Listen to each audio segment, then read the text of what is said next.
अभी आपका नया वाला मॉडल यहाँ से शुरू होता है जी प्रोग्रेसिव फार्मिंग वाला। जी शिमला मिर्च आपने लगाई है, हाँ जी अच्छा अच्छा बहुत अच्छा फल आया है। जी और इधर आप इस नेट हाउस में जी किस चीज़ की खेती करते हैं? नेट हाउस में हमारा है जो कोकम्बर जिसे हम कहते हैं, इंग्लिश कोकम्बर जिसे कहते हैं, जी अंग्रेजी खीरा बोल देते हैं, जी सीडलेस वाला। जी।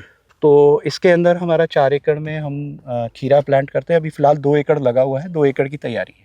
पहले शिमला मिर्च की इकोनॉमी बताइए आप हमें। शिमला मिर्च कितने देखिए, एरिया में लगाई है मेरा आपने? ये पहला एक्सपीरियंस है शिमला मिर्च का।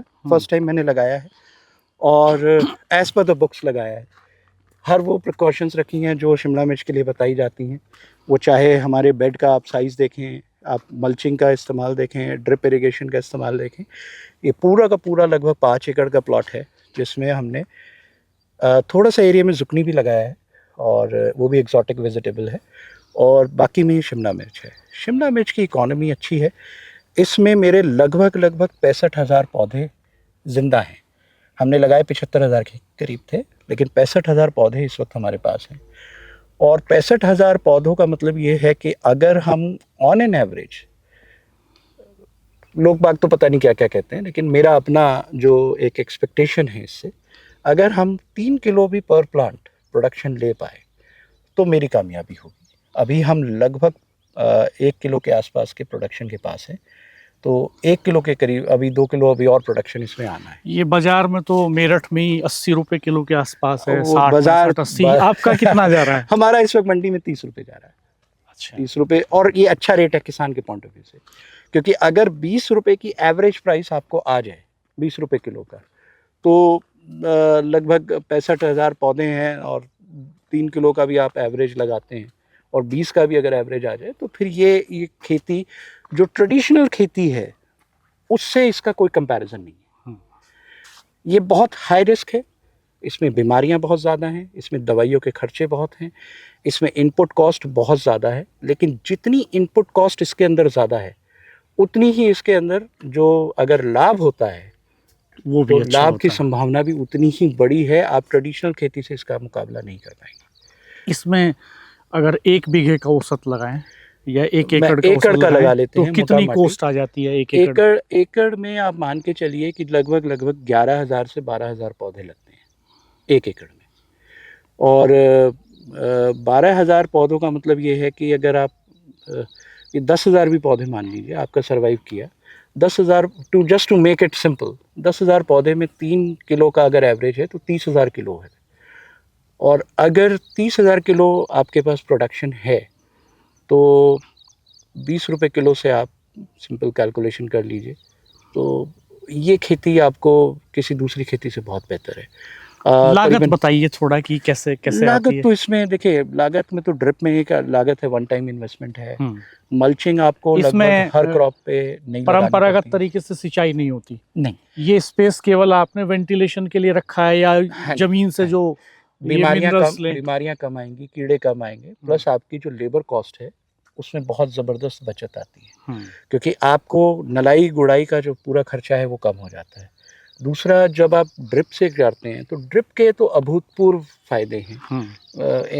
भारत के किसानों को ड्रिप को सीरियसली लेना चाहिए, क्योंकि ये ना सिर्फ पानी बचा रहा है, ये आपकी लागत भी बचाता है। 1 एकड़ में कितना खर्च आता है ड्रिप इरिगेशन के? ये मैंने जो ये लगाया है इसमें 5 एकड़ में लगभग आप मान लो 1 लाख रुपए के आसपास का खर्चा तो आ ही जाता है एकड़। लेकिन एक सवाल है जिसकी वजह से वेस्टर्न यूपी में इस तरह की प्रोग्रेसिव फार्मिंग करने वाले लोग कम हैं, जो मुझे लगता है कि एक पूंजी की जरूरत है इसको शुरू करने के लिए, या वो किसी भी तरीके से मिले, लोन से मिले, सब्सिडी से मिले, अपने पास से हो। अब मैं सरकार, आप कहोगे यार ये आदमी सरकार के पीछे हाथ धो के, लेकिन मैं किसी एक सरकार के पीछे नहीं हूँ। हमारा संघर्ष हर सरकारों के साथ है। ये कुछ पॉलिसीज ऐसी हैं जो पहले से चली आ रही हैं, जिनको बदलने की जरूरत थी। आप नई सरकार को चुनते हैं इसलिए ताकि वो पुरानी जो गलत नीतियां हैं उन्हें बदलें और नई नीतियां लेके आए। कुछ पॉलिसीज बताइए। एक छोटा सा उदाहरण देता हूँ। हाईटेक फार्मिंग के शॉर्टफॉल्स जो है, मैंने इस खेती को किया, इस खेती में मेरी लागत परंपरागत खेती से ज़्यादा है। इसमें मैंने मल्च लगाया, ड्रिप लगाया, ड्रिप पे सब्सिडी है सरकार की तरफ से, बिल्कुल सही बात। लेकिन मैंने एक बेड पे हमारी 2 ड्रिप लगती है। सरकार की गाइडलाइंस है कि एक बेड पे 1 ड्रिप लगेगी, ठीक है। हमने जो मल्चिंग लिया, उस मल्चिंग पे हमारी एक कॉस्ट बढ़ती है, ठीक है। उसके ऊपर सरकार से हमें कुछ नहीं मिल रहा। जो बैंकों से लोन मिल रहा है, उन लोन में इसके लिए कोई प्रोविजंस नहीं है। और सबसे बड़ी बात, आप ये आपके बराबर में मेरा नेट हाउस है, 4 एकड़ का नेट हाउस है। अगर हम उत्तर प्रदेश सरकार के आंकड़ों के अनुसार चलें तो प्रति एकड़ 32 लाख रुपए की कॉस्ट आती है नेट हाउस को बनाने की। आपको पता है कि अगर आप क्रेडिट कार्ड बनवाने जाएं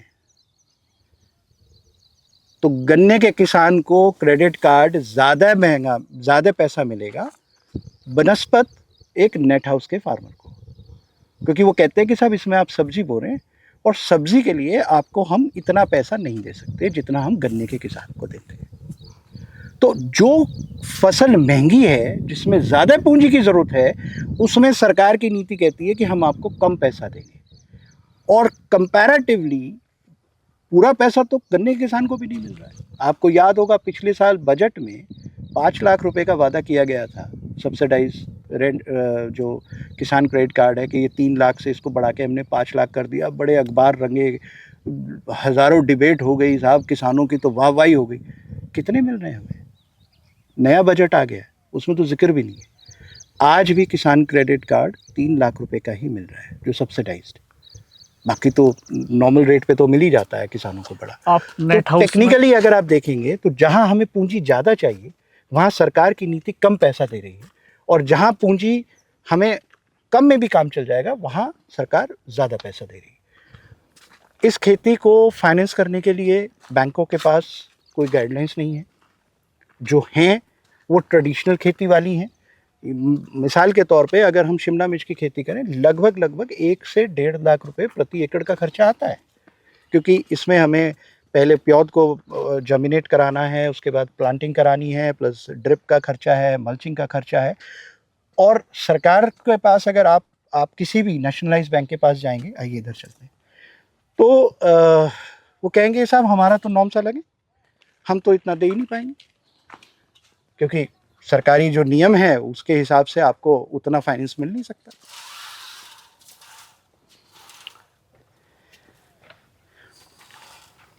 ये 5 एकड़ में नेट हाउस है आपका? ये 5 एकड़ का नहीं, 4 एकड़ का।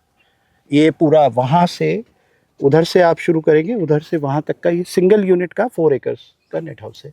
उत्तर प्रदेश में सबसे बड़ा प्रोजेक्ट है ये आपका? मेरे ख्याल से सिंगल यूनिट नहीं है किसी के पास, क्योंकि आमतौर पे 99% लोग सब्सिडाइज उस पे लेते हैं, उसमें 1 एकड़ का प्रोविजन होता है। इसमें कितना खर्च आ जाता है 1 एकड़ में? नहीं, हमारा सब्सिडी से भी कम है। अच्छा।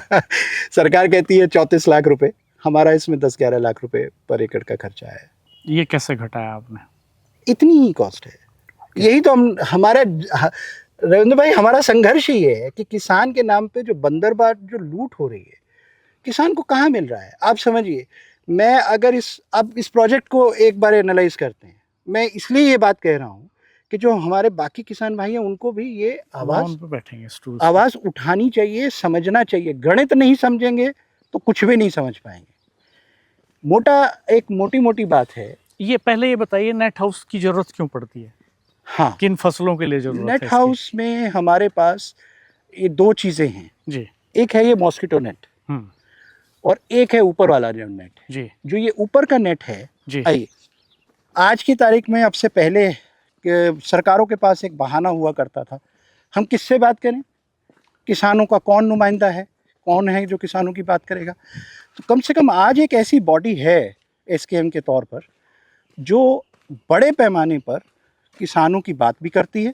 कोई परोक्ष रूप से जुड़ा हुआ है एसकेएम से, कोई अपरोक्ष रूप से जुड़ा हुआ है, लेकिन कम से कम आज एक बॉडी तो है जिसमें 50-100 संगठन हैं पूरे देश के, जो किसानों के अलग अलग, क्योंकि खेती को आपको ये समझना पड़ेगा कि जैसे फिक्की है, फिक्की एक प्रेशर बॉडी की तरह काम करती है, क्योंकि वो इंडस्ट्री की बात कर रही है, लेकिन उसमें भी अलग अलग हैं। शुगर वालों की फेडरेशन अलग है, किसी और की फेडरेशन अलग है, और वो सारी फेडरेशन इकट्ठी होकर फिर वो, चाहे वो कंसोर्टियम ऑफ इंडियन इंडस्ट्री हो, CII है, या फिर फिकी है, इस तरह के ऑर्गेनाइजेशंस में वो अपनी बात करती हैं और फिर वो प्रेशर ग्रुप की तरह काम करते हैं। एसकेएम का भी मॉडल यही होना चाहिए। अगर आपको लॉन्ग टर्म इस देश के किसानों की मदद करनी है, किसानों के मुद्दों के प्रति सरकार को जवाबदेह बनाना है, तो एसकेएम को आपको एक प्रेशर बॉडी की तरह डेवलप करना पड़ेगा, जिसमें पूरे देश के अलग अलग किसान संगठन जुड़े हुए हों और वो किसान संगठन जुड़ के उसमें अपने क्षेत्र की, क्योंकि जो नारियल के किसान की दिक्कत है वो राकेश टिकैत नहीं बता पाएंगे।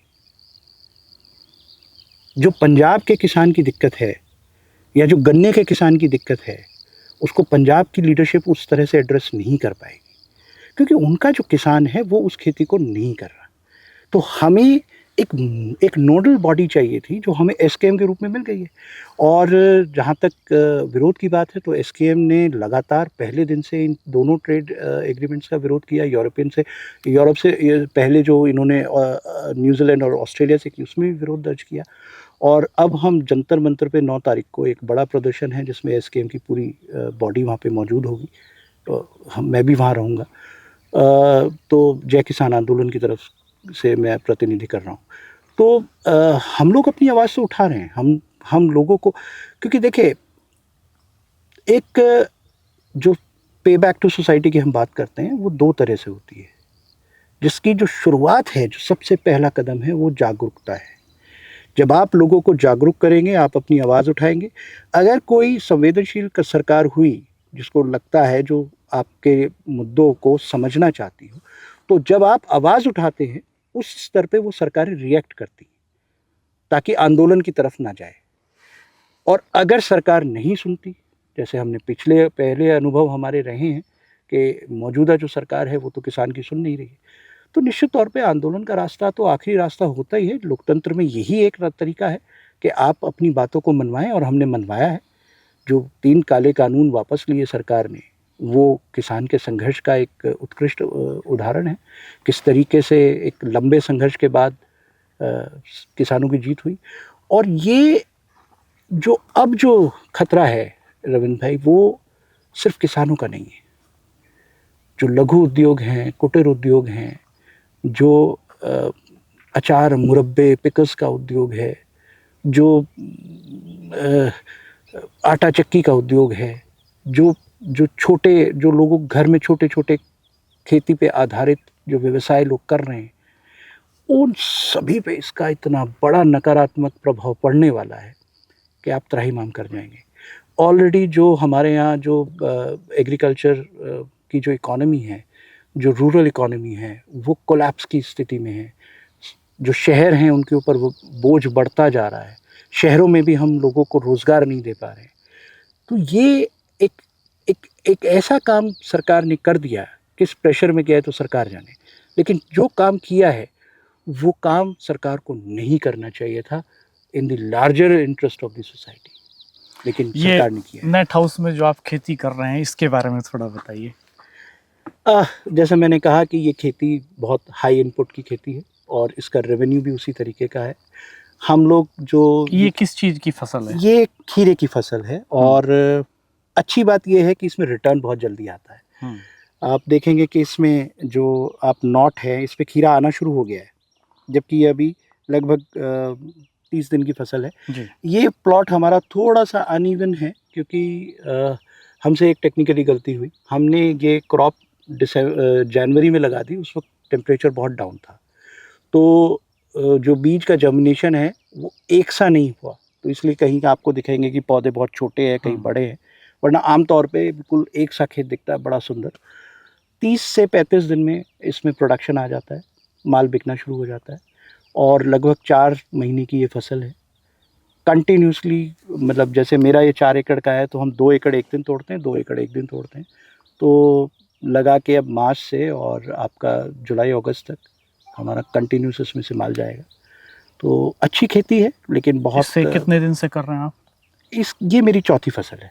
इसको हम 2 साल हो गए, 1 साल में हम 2 फसल लेते हैं। ये प्रॉफिटेबल है? जितना खर्च आपने इसमें किया है नेट हाउस में, अगर वो पूरा लगाया जाए, वो पूंजी तो निकल करें, रेंटल वैल्यू इसकी काउंट करें, जमीन की, हाँ देखिए, इसमें हाँ, मैं वही बता रहा था आपसे कि इसकी जो इकोनॉमी को अगर समझें हम, हाँ। सरकार कहती है 32 लाख रुपए पर एकड़, और सिर्फ एक दो चीज़ों का फ़र्क है। उस 32 लाख रुपए में एक तो वो शेड नेट और लगाते हैं जिसकी कॉस्ट लगभग 1 लाख रुपए एकड़ की आती है, और एक फॉगर सिस्टम लगाते हैं। फॉगर सिस्टम हमारे यहाँ उतना रिक्वायर्ड नहीं है क्योंकि हमारे यहाँ मानसून अच्छा खासा रहता है, तो 1-1.5 महीने की रिक्वायरमेंट है। मुझे अभी तक 4 क्रॉप मैंने करी है, मुझे ज़रूरत नहीं है, लेकिन हाँ शेड नेट मैं भी शायद एक में second layer of shade net जो है वो शायद मैं भी प्लान करूँगा।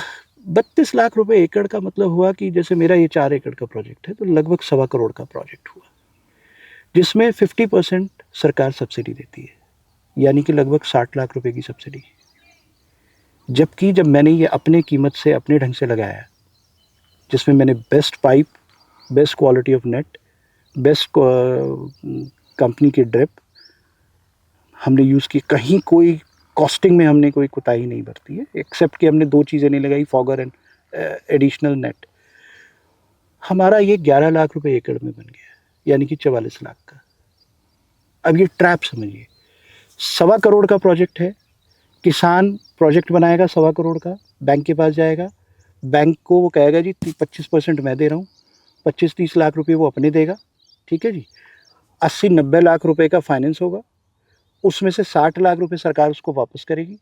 उस 60 लाख में जो बंदरबाट है उससे ना आप अनभिग हो ना मैं अनभिग हूँ, तो 60 तो नहीं मिलने वाले, है ना। उसको घूम फिर के वही 45-50 लाख रुपए उसके हाथ आएंगे।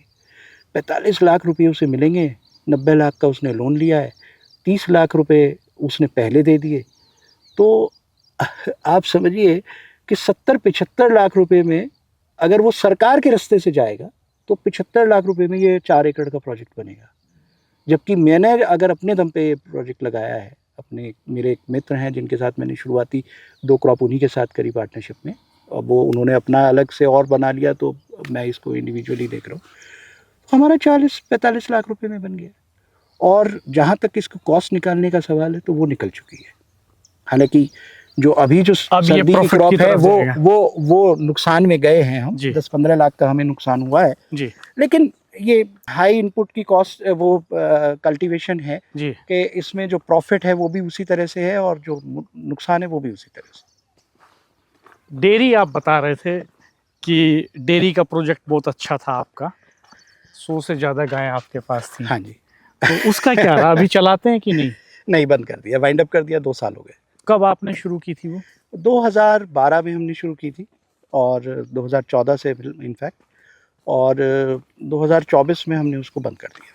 क्यों बंद करना पड़ा? 1.25 करोड़ का नुकसान हुआ रविंद्र भाई, बहुत मोटा लॉसेस रहे उस टाइम पे। हमने बहुत लोगों को, बहुत मेरी वीडियोस हैं आपको मिल जाएंगी, हम लोगों से कहते भी थे कि भाई जो पॉलिसीज़ हैं, एक्चुअली देखिए पूरी दुनिया का जो किसान है, आज ट्रम्प क्यों पागल हो रहा है, क्यों वो हमें धमका के एग्रीमेंट कर रहा है जो उसके किसानों को बेनिफिट दे, ये सोचने की बात है। वो जो कुछ हमारे साथ कर रहा है भारत के साथ, वो इसलिए कर रहा है ताकि जो उसका किसान है उसको सुविधा मिल सके। तो जो जो सरकारें अपने किसान को प्रोटेक्ट नहीं करेंगी, वो किसान सर्वाइव नहीं करेगा। आज यूपी में हमें अपने मवेशियों को बेचने का एक बहुत बड़ा क्राइसिस हुआ, क्योंकि गाय, ये आपने क्या लगाया? इरिगेशन के लिए? नहीं, अच्छा, ये थ्रेड है, और जैसे जैसे ये पौधा बड़ा होगा ये इसके ऊपर चढ़ता हुआ चला जाएगा और फिर उससे ऐसे करके इधर गिर जाएगा। तो ताकि ये जो है जो क्रॉप हमें मिल रही है, इस क्रॉप में जी हमारा जो खीरा है वो साफ रहे, उस पर स्प्रे करने में आसानी रहे। तो आप कह रहे थे कि फूड ग्रेन्स का जो सेक्टर है उसमें वो होल्ड करना चाहता है अमेरिका। हाँ, वो देखिए, वो अमेरिका अपने जो मक्का के किसान हैं, है ना, जो सोयाबीन के किसान हैं, उनके लिए तो वो पूरी दुनिया को धमका रहा है ना जी। हमारे जैसे मुल्कों को, बांग्लादेश को, पाकिस्तान को, सबको धमका रहा है। क्यों? क्योंकि वो अपने किसान के राइट को प्रोटेक्ट करना चाहता है। तो वो जिम्मेदारी तो हमारी सरकारों की भी है, वो भी, उनको भी प्रोटेक्ट करना चाहिए। आप एक तरफ आप बीफ में नंबर 1 हो गए, लेकिन दूसरी तरफ आप कह रहे हो कि गाय तो बिकने नहीं देंगे, बाजार आपने ख़त्म कर दिए। पंजाब में जो गाय 1 लाख रुपए की है, उत्तर प्रदेश में वो गाय 10,000 रुपये की है, जबकि उसको पालने का, उसको खिलाने का, उसको जिंदा रखने की जो कॉस्ट है वो तो पंजाब और यूपी के किसान की बराबर है। वहाँ से निकल सकते हैं। हाँ, उधर से। जी। ये हम तैयारी कर रहे हैं अभी 2 एकड़ की, तो बस अब इसमें 2-3 दिन में सोइंग हो जाएगी। और आपको लगता है कि ये जो ट्रेड डील हुई है और जी। इसके जितने खतरे आप समझ रहे हैं, और आपने कहा स्कीम के प्लेटफॉर्म पे भी किसान नेताओं के बीच इन पर चर्चा हो रही है, 9 तारीख को वो इस पे दिल्ली में एक मीटिंग भी करने जा रहे हैं, जी। तो क्या आपको लगता है कि किसानों की जो ये आवाज़ है, जिन खतरों को आप समझ रहे हैं, इन खतरों को देश के जो छोटे किसान हैं, जिनका जोत का आकार बहुत छोटा है और जो किसी भी तरह अब ज़मीन से मुक्त हो जाना चाहते हैं, जी। उन तक ये बात पहुंच पाएगी, वो मोबिलाइज हो पाएंगे? नहीं, देखिए कोई चारा नहीं है, सर्वाइवल की लड़ाई का मामला है, मसला है डॉक्टर साहब। और इस मसले में किसी को जल्दी समझ में आएगी, किसी को देर से समझ में आएगी। समझ में तो आएगी सबको, क्योंकि ये रोज़ी रोटी का मसला है, ये आपके खाने पीने का मसला है। तो इसको ये सही है कि जो हमारे यहाँ का जो छोटा किसान है वो आर्थिक रूप से इतनी बदहाली में है, इतनी परेशानी में है कि वो अपनी जो रोज़मर्रा की जद्दोजहद है ना ज़िंदगी की, उसको वहीं से निकल के सोचने का फुर्सत नहीं। और एक और सच्चाई हमें समझनी चाहिए रविंद्र भाई, कि जब देश गुलाम था अंग्रेज़ों का, इधर से हम निकलेंगे।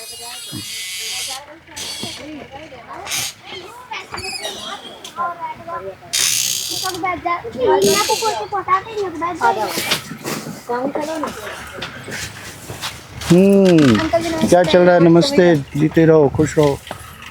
कितना टूट गया? अच्छा, चलो। पानी होगा जी पीने का यहाँ? हाँ बिल्कुल, ठीक है, वहीं पिएंगे। अभी करा। संदीप कहाँ है? तो अभी गए, वहीं बैठे। ये जो अभी गए।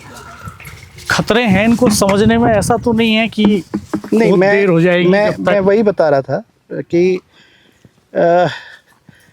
ये देश बहुत लंबे समय तक अंग्रेज़ों का गुलाम रहा डॉक्टर साहब। जी। और तो क्या इस देश के लोगों को नहीं पता था कि वो अंग्रेज़ों के गुलाम हैं? जी। ये साइज में डिफरेंस क्यों होता है? अगर सारी मिर्च इसी तरह की होती, इसी साइज की? ये कुछ हल्का फुल्का अगर फर्टिलाइज़र में इनबैलेंस हो जाए, माइक्रोन्यूट्रिएंट्स की किसी वजह से कमी हो जाए, प्लस मौसम का फ़र्क है कि अभी जो सर्दी गई हैं वो बहुत भयंकर वाली सर्दी थी हमारी, जनवरी के महीने तक टेम्परेचर 4 डिग्री के आसपास था।